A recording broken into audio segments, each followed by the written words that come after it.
अस्सलाम वालेकुम my dear students. I hope to your sorry वार पॉइंट खुश पॉइंट असल पॉइंट। आज के वीडियो में हम कुछ क्वेश्चंस करेंगे। अभी तक जो भी हमने पढ़ा चार्जेस के बारे में, charges, properties of charges, Coulomb's law हमने स्टडी किया। इन कॉन्सेप्ट्स पे बेस्ड हम कुछ क्वेश्चंस आज करेंगे।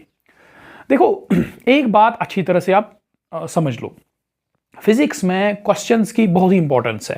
क्वेश्चंस करना बहुत ज़रूरी है। देखो, जब आप एक नया कॉन्सेप्ट पढ़ते हो तो उसमें आपको कहीं पे अगर डाउट रहता है तो क्वेश्चंस करने से वो डाउट क्लियर हो जाता है। जब आप न्यूमेरिकल्स करते हो तो कॉन्सेप्ट आपका क्रिस्टल क्लियर हो जाता है और आप में एक कॉन्फिडेंस आ जाती है कि नहीं, ये कॉन्सेप्ट अब मुझे अच्छी तरह से समझ में आ गया है। क्वेश्चंस करने से कॉन्सेप्ट्स की प्रैक्टिकल एप्लीकेशन भी पता चलती है आपको। जो हम पढ़ते हैं वो कहीं पे प्रैक्टिकल लाइफ में अप्लाई भी होता है। तो जब आप प्रैक्टिकल एप्लीकेशन देखते हो कॉन्सेप्ट की तो जो है सब्जेक्ट बहुत ही इंटरेस्टिंग बन जाता है। ठीक है, तो इट इज़ वेरी इंपॉर्टेंट कि फिजिक्स में आप हर एक कॉन्सेप्ट पे कम से कम एक दो क्वेश्चंस किया करो। देखो, फिजिक्स की आप कोई भी बुक उठाओ, आप देखोगे पहले कॉन्सेप्ट डिस्कस होगा, उसके बाद कॉन्सेप्ट डिस्कस होने के बाद एक दो क्वेश्चन जरूरी देगा। हर एक बुक में आप देखोगे पहले कॉन्सेप्ट है, फिर एक दो क्वेश्चंस। ठीक है, तो इसे पता चलता है कि नहीं, फिजिक्स में कॉन्सेप्ट ये जो है न्यूमेरिकल्स की बड़ी इंपॉर्टेंस है। सो अगर आप फिजिक्स अच्छी तरह से समझना चाहते हो, फिजिक्स सीखना चाहते हो, तो फिजिक्स पे क्वेश्चंस करो। ठीक है, अच्छा, तो चलो हम भी करते हैं कुछ क्वेश्चंस। जो हमने अभी तक पढ़ा उस पर कुछ क्वेश्चंस करेंगे। 4 क्वेश्चंस मैं यहाँ पे दिखाऊंगा और 4 क्वेश्चंस आप करोगे घर पे। ठीक है, अच्छा, नाउ फर्स्ट क्वेश्चन इज, मैं लिख के लाया हूं। पहला सवाल जो है, पहला, what is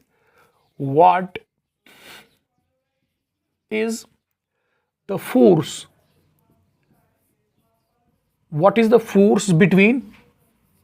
between two small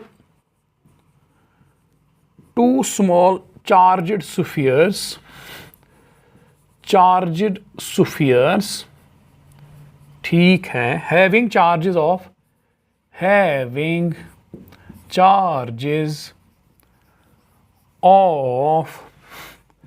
2 into 10 raised power minus 7 coulomb and 3 into 10 raised power minus 7 coulomb. Placed 30 centimeter apart in air. देखो देखो देखो, बहुत ही आसान सवाल है। देखो सॉल्यूशन क्या बोल रहा है, 2 स्फीयर्स है, force between 2 small charge spheres. देखो यहां पे दे रहा है 2 स्फीयर्स, एक स्फीयर ये है और एक स्फीयर ये है। इस स्फीयर पे चार्ज बोल रहा है it is 2 into 10 raised power minus 7 coulomb, और इस स्फीयर पे चार्ज कितना है, it is 3 into 10 raised power minus 7 coulomb. ठीक है, ये 2 चार्जेस हैं। अब इन चार्जेस के बीच डिस्टेंस जो है इट इज 30 सेंटीमीटर। 30 सेंटीमीटर इनके बीच डिस्टेंस है। देखो ये चार्ज भी पॉजिटिव है, ये चार्ज भी पॉजिटिव है, दैट मीन्स रिपल्शन होगी, ये एक दूसरे को रिपेल करेंगे। ये इसको रिपेल करेगा ऐसे, ये इसको रिपेल करेगा ऐसे। ठीक है, फोर्स ऑफ रिपल्शन। अब ये फोर्स ऑफ रिपल्शन हमें निकालना है कितना ये एक दूसरे को रिपल करते हैं। ठीक है, बहुत ही आसान सवाल। कूलम्स लॉ में डायरेक्टली जो वैल्यूज है वो पुट करो, आपको आंसर मिल जाएगा। देखो कूलम्स लॉ क्या कहता है, force is equal to K Q1 Q2 upon R square. ठीक है, Q1 भी पता है, Q2 भी, R भी पता है, तो वैल्यूज पुट करो। देखो यहाँ पे एक चीज आपको ध्यान रखना है। देखो यहाँ पे Q1 दिया है कॉलम में, SI में दिया है, Q2 भी दिया गया है SI में, डिस्टेंस इज इन CGS, तो पहले डिस्टेंस को कन्वर्ट करेंगे इनटू SI। ठीक है, तो R कितना है, बराबर 30 सेंटीमीटर। 30 सेंटीमीटर को जब हम कन्वर्ट करेंगे मीटर में, वो बन जाएगा 30 into 10 raised power minus 2 metre, that is 3 into 10 raised power minus 1 metre. ठीक है, अच्छा, so it is equal to, हाँ, K एयर में बोल रहा है, ये 2 चार्जेस रखे गए हैं एयर में, तो दैट मीन्स K एयर का लेना है। सो it is 9 into 10 raised power 9 into 2 into 10 raised power minus 7 into 3 into 10 raised power minus 7 divided by 3 × 10⁻⁻1 का स्क्वायर, ठीक है। So F will be equal to, हाँ, F will be equal to 9 × 6, 2 3 6 into 10⁻⁻7 and -7, that is -14, -14 plus 9, that is -5, -5, हाँ ये आएगा, हाँ 14 9 -5 divide by 3 3 9 into 10⁻⁻2, so 9 9 cancel, so it will be equal to 6 into 10⁻⁻5 plus 2, that is equal to 6 into 10⁻⁻3 Newton, ठीक है। सो इस 6 into 10⁻⁻3 Newton is the force of repulsion between these two charges, ठीक है। बहुत ही आसान था। So let's do next question.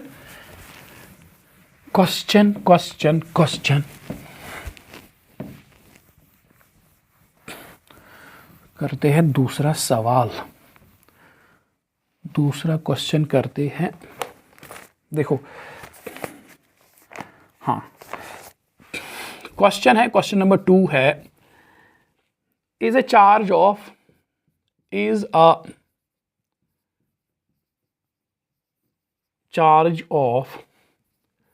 5.8 into 10⁻⁻18 coulomb possible, ठीक है।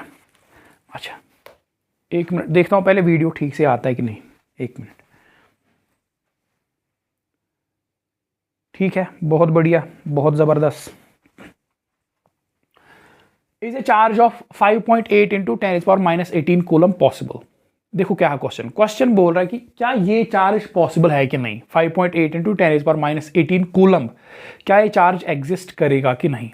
देखो, हमने क्वांटाइजेशन ऑफ चार्ज में देखा, चार्ज जो है it exists as integral multiple of charge on electron.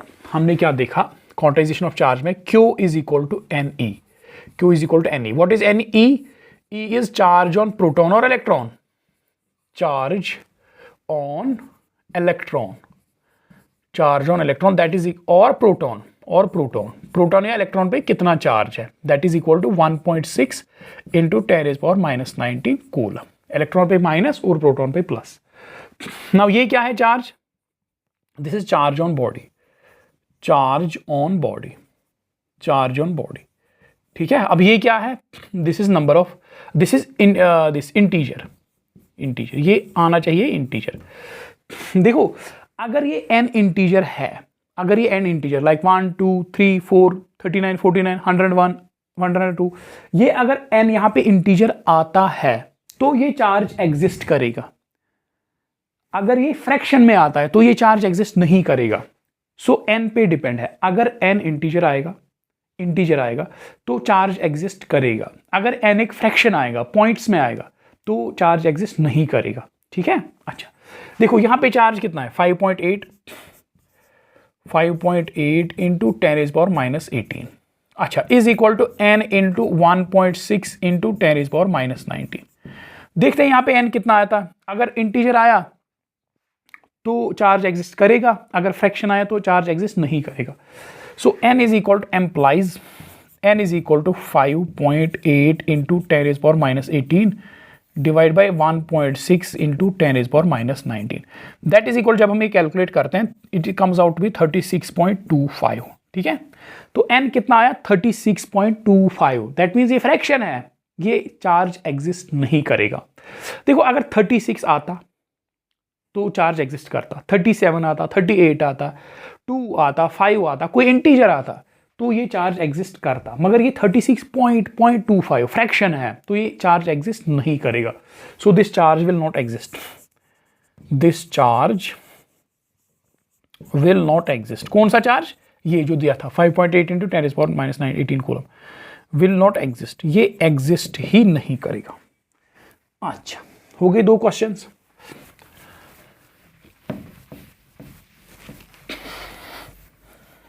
Question number 3, let's do question number 3। क्या है सवाल नंबर 3? देखो, सवाल नंबर 3 बहुत ही अच्छा है, बहुत ही जबरदस्त क्वेश्चन। देखो, two bodies A and B carry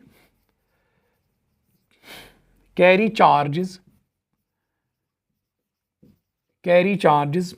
-3 microcoulomb and -0.44 microcoulomb. ठीक है. How many electrons should be transferred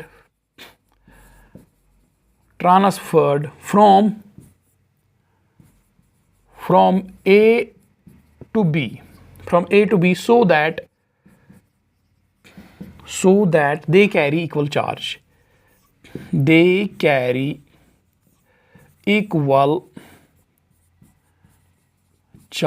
ठीक है. so that they carry equal charge. देखो बहुत ही जबरदस्त सवाल है. Solution. Two bodies A and B. देखो दो बोल रहा है, दो बॉडीज है ए एंड बी. एक पे चार्ज है -3 माइक्रोकूलम और दूसरी बॉडी पे चार्ज है -0.44 माइक्रोकूलम. देखो बनाता हूं मैं यहाँ पे. देखो ये दो बॉडीज है, इस बॉडी पे चार्ज है -3 माइक्रोकूलम और इस बॉडी पे कितना चार्ज है -0.44 माइक्रोकूलम. ठीक है. अच्छा, दैट मीन्स इस बॉडी पे ज्यादा चार्ज है और इस बॉडी पे कम है. दोनों पे नेगेटिव चार्ज है लेकिन. ठीक है. इस बॉडी पे भी इलेक्ट्रॉन्स एक्सेस में है, इस बॉडी पे भी इलेक्ट्रॉन्स एक्सेस में है. इस बॉडी पे ज्यादा इलेक्ट्रॉन्स एक्सेस में है और इस बॉडी पे कम इलेक्ट्रॉन्स एक्सेस में है. ठीक है. अच्छा, तो इस पे नेगेटिव -3 माइक्रोकूलम, इस पे -0.44 microcoulomb. How many electrons should be transferred from A to B. देखो मैं चाहता हूं कि इनका चार्ज बराबर हो जाए. इसका ज्यादा है, इसका कम है. मैं चाहता हूं इनका चार्ज बराबर आए. दैट मीन मुझे कुछ इलेक्ट्रॉन्स इससे उठाने पड़ेंगे और इस पे डालने पड़ेंगे. अब अगर मैं चाहता हूं इनका चार्ज बराबर हो जाए तो कुछ इलेक्ट्रॉन्स मुझे यहां से यहां ट्रांसफर करने पड़ेंगे. तब जाके इसका नेगेटिव चार्ज थोड़ा कम होगा, इसका थोड़ा बढ़ेगा और इनका चार्ज बराबर आएगा. ठीक है. अच्छा, अब बोल रहा है इस बॉडी से मुझे कितने इलेक्ट्रॉन्स उठा के इस पे बिठाने हैं ताकि इनका चार्ज सेम हो जाए. ठीक है. अच्छा, तो देखो मैं क्या करूंगा. Let n is equal to number of electrons to be transferred from A to B so that their charges become equal. चलो मानते हैं कि n नंबर ऑफ इलेक्ट्रॉन्स मुझे A से, ये बॉडी A है और ये बॉडी B है.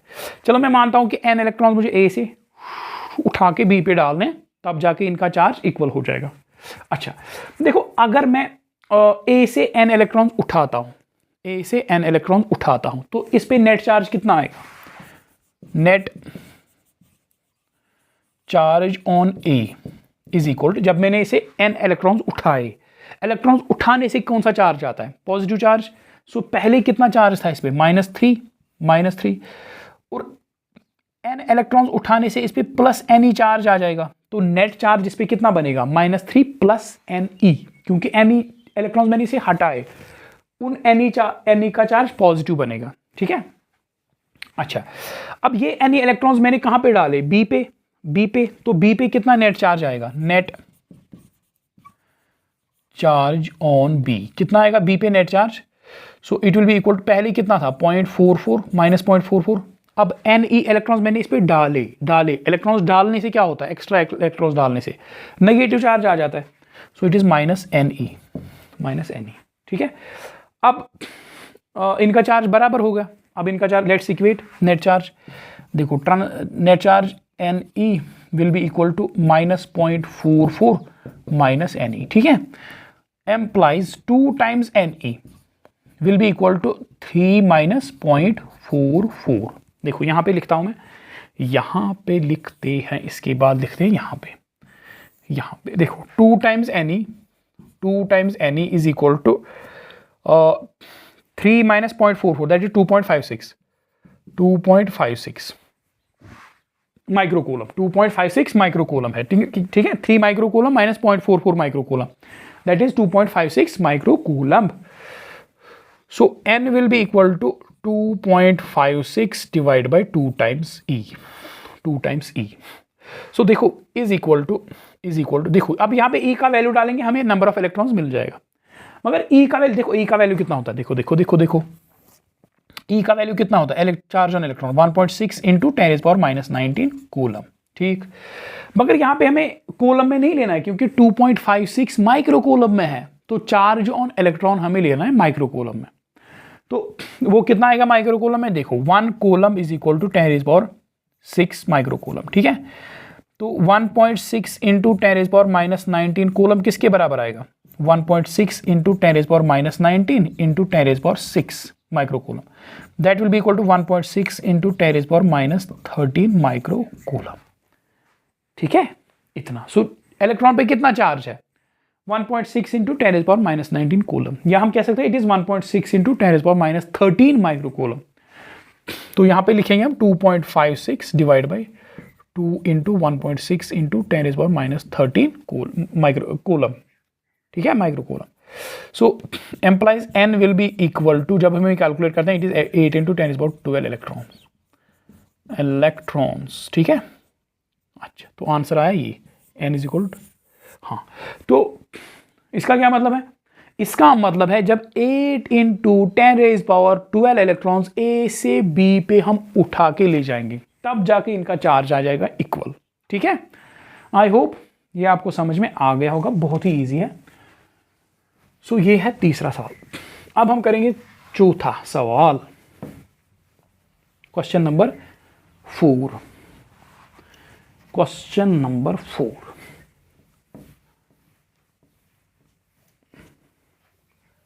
क्वेश्चन नंबर 4 देखो,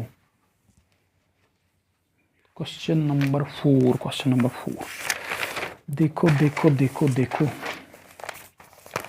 2 इंसुलेटिंग स्फीयर्स, देखो यहां पे सवाल है, क्वेश्चन है 2 insulating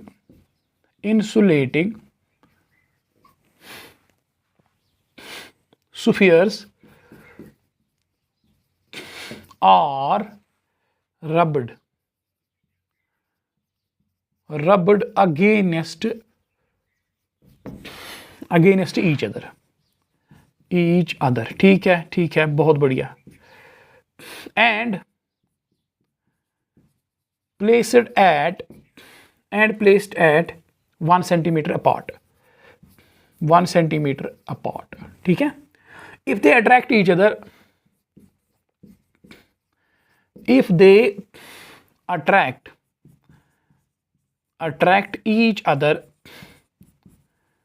each other with a force of 0.1 Newton, how many electrons transferred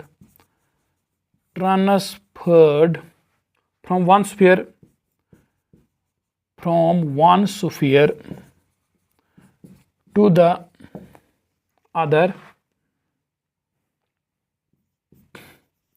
during rubbing, ठीक है, 1 सेंटीमीटर अपार्ट। देखो क्या बोल रहा है, बहुत ही अच्छा सवाल है, बहुत ही सॉल्यूशन। देखो 2 इंसुलेटिंग स्फीयर्स बोल रहा है कि 2 इंसुलेटिंग स्फीयर्स है, ठीक है, आर रबड अगेंस्ट ईच अदर। देखो यहाँ पे 2 इंसुलेटिंग स्फीयर्स है, ये एक स्फीयर और ये एक स्फीयर, ठीक है, ये इंसुलेटिंग स्फीयर्स है, 2 इंसुलेटिंग स्फीयर्स।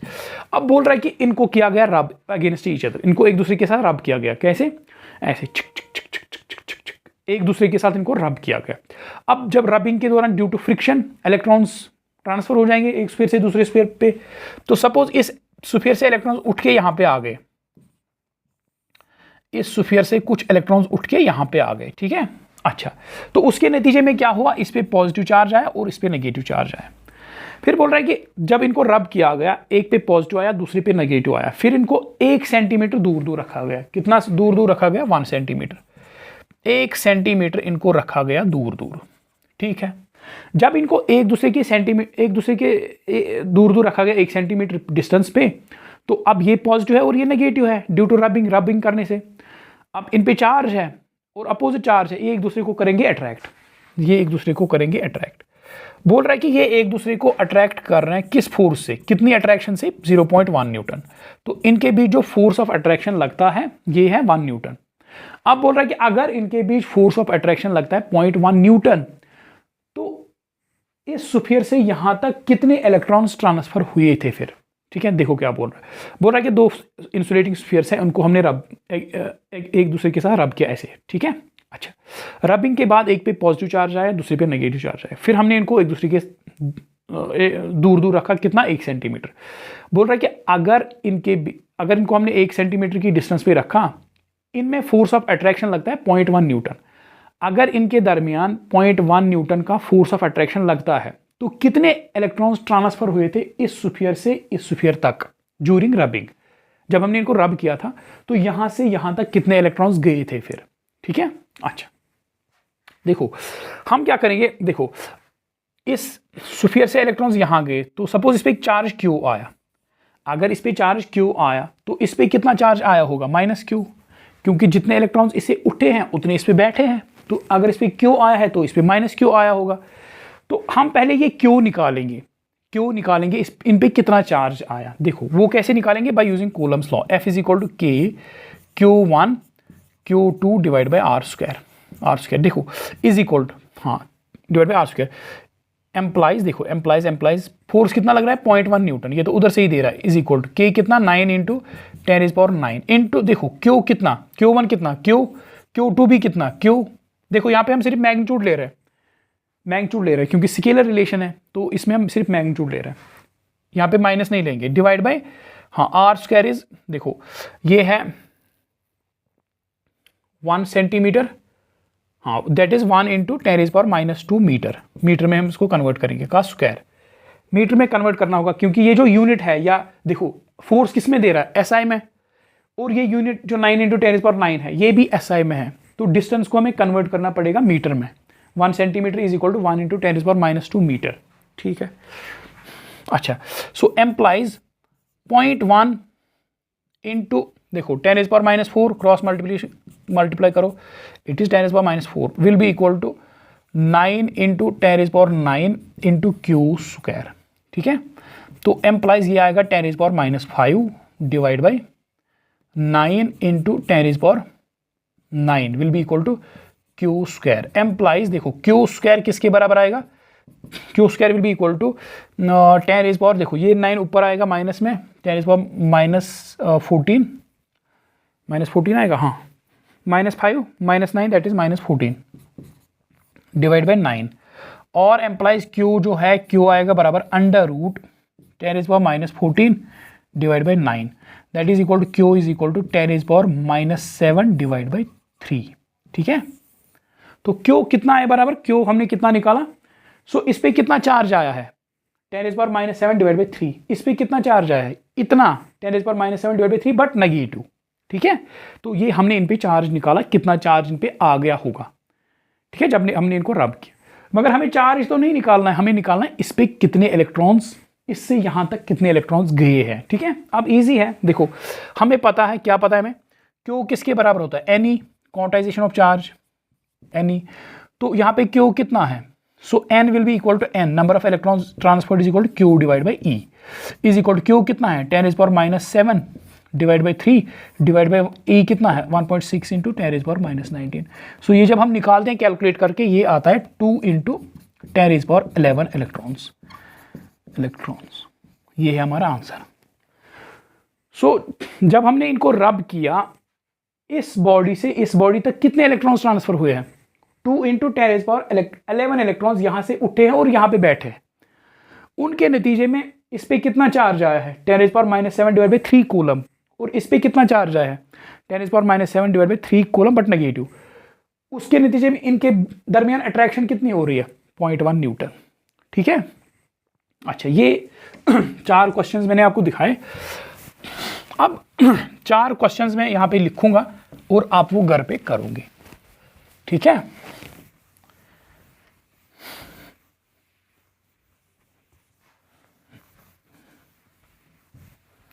4 क्वेश्चंस आप घर पे करोगे और उनके सॉल्यूशंस आप व्हाट्सएप ग्रुप में मुझे सेंड करोगे, ठीक है। सो पहला है, देखो पहला सवाल जो आप करोगे, question number 1 is the electrostatic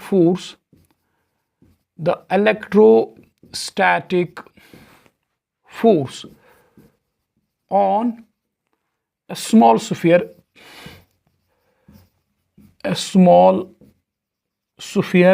of charge 0.4 microcoulomb due to another small sphere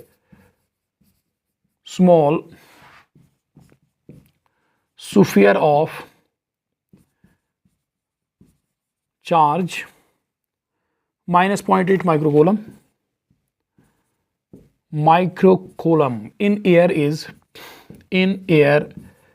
is 2 Newton. That is on a small sphere of charge 0.4 Newton, 0.4 microcoulomb is अच्छा, ठीक। और इसमें निकालो इसके 2 पार्ट्स हैं। What is the distance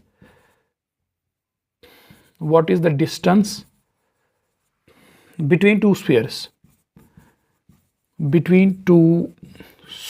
इनके बीच distance निकालो, ठीक है, पहला पार्ट। दूसरा, what is the force on second sphere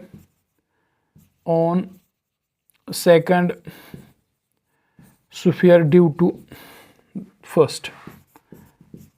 पहला सवाल, what is the distance between two spheres, what is the force on second sphere due to first, ठीक है। अब दूसरा क्वेश्चन जो है, दूसरा क्वेश्चन आप करोगे, ए मेटल स्फीयर हैज नहीं is a charge of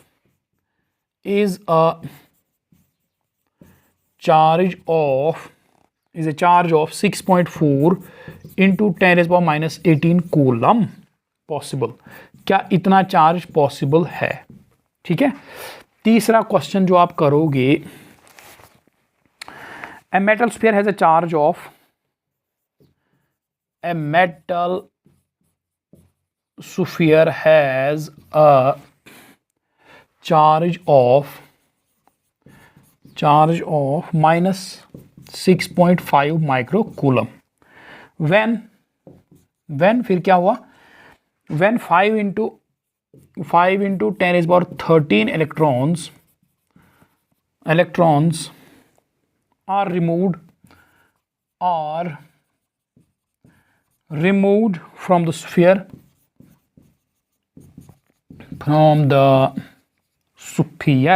what would be the net charge on it? What would be the net charge on it? A metal sphere has a charge of minus 6.5 microcoulomb. When इतना electrons are removed from the sphere, what would be the net charge on it? ठीक, ये 3 questions आप करोगे, ठीक है। और एक लिखूंगा मैं, और एक लिखेंगे, और एक सवाल लिखेंगे।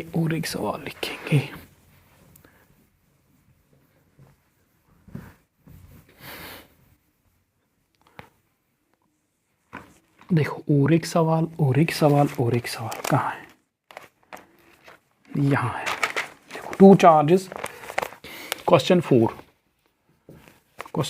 2 charges placed in air. 2 charges placed in air. कहाँ पे रखा गया? एयर में। repel each other by a force of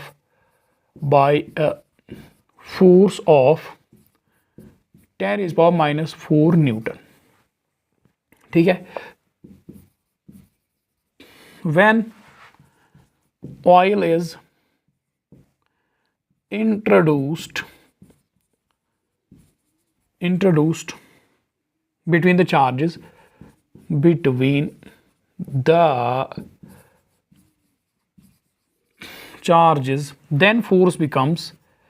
then force becomes 2.5 into 10 is power minus 5 Newton. Find the direct constant of the medium. Find the dielectric constant of the medium. ठीक है. By force of when oil is introduced in the charge, the force becomes find the direct constant of the medium. ठीक. तो ये questions आप घर पे करोगे आराम से. तो मुझे आप इनके सॉल्यूशंस व्हाट्सएप ग्रुप में आप सेंड करोगे. ठीक है. Okay, thank you.